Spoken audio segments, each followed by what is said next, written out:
Ben is a mixed blood child. His father is white and his mother is black. They lived in Toronto for a long time. However, Ben's father was forced to another city, Paris, because of war. It's a challenge for their family, especially for Ben. When they arrived at the new city, Ben felt excited and nervous. Driving through the city, Ben's father asked Ben, "How do you feel?" "I'm looking forward to the new school and new friend," Ben said. The first day, Ben went to school and he thought something was wrong. Not a single student had the same skin color like him, and they gave him a strange look. When Ben looked at them, they avoided his eyes. Ben tried to talk with someone, but the students just ran away. As several days passed, Ben felt lonely and he started to miss his friends who were in Toronto. 2 months passed quickly. One day, the captain of rugby team, Logan, with other team members, approached Ben during the lunchtime. They laughed at Ben and made jokes, calling Ben was an ape. Out of anger, Ben got up and punched Logan square in the jaw, knocking him onto the ground. Logan's friends looked at Ben and they shocked. Ben realized he did something bad and quickly turned back and escaped towards the classroom. One of the boys started yelling at him as he turned and threw the rugby ball at him while he was trying to escape the class he had just studied. For the last few weeks, Ben kept getting all stares in the hallways.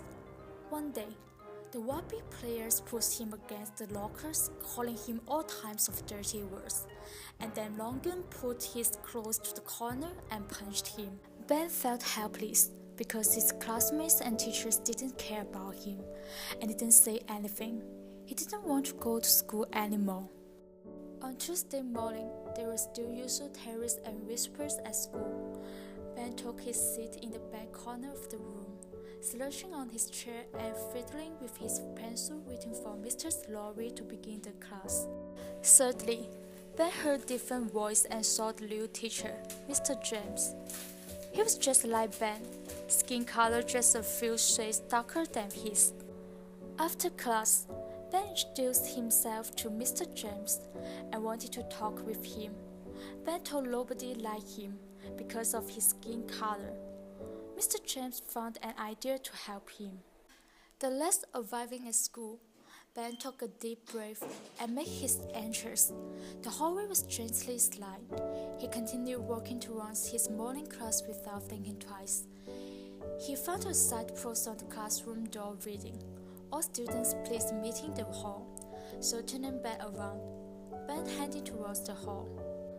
When Ben entered the hall, Principal Lawrence on the stage invited him to the stage and introduced him to all the students.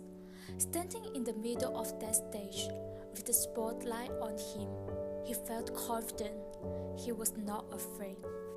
Ben skimmed through the audience and saw Logan sat in the front. They saw each other.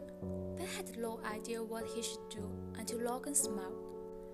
Logan walked near to him and said, "I'm sorry, Ben." In that moment, Ben forgave what Logan did before. Principal Lawrence continued the speech to spread information about different cultures and backgrounds for students. At that time, Ben saw Mr. James standing at the back of the room. Ben nods his head gently as if saying thank you. Mr. James gives him a nod in return and smiles at him. When the assembly was over, Ben was approached by many new students, asking him questions about his family, his background, and wanted to be friends with him. This has been the happiest day of Ben's life.